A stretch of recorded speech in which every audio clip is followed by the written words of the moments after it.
This is Canary Wharf in London.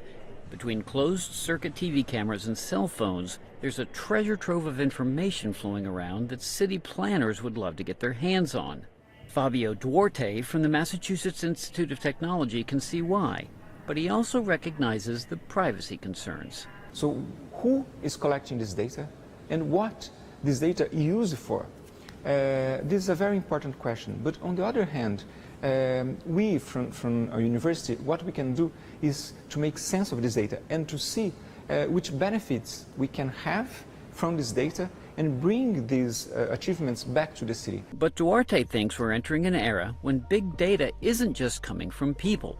City planners can get all kinds of unique information from Google Street View, for instance, and Tripedia, what MIT developed to track greenery. In Tripedia, we are collecting the data that Google Street View gives us. So Google Streetcars, they are collecting images from more than 400 cities around the world, and we thought, but what could we do with this data beyond simply seeing where I live? This is all anonymous data, as Duarte calls it, but it can be incredibly valuable. Now we can compare dozens of cities around the world and see, look, based on computer vision techniques, I can see what is behind these Google Street View images in terms of a tree canopy, for instance.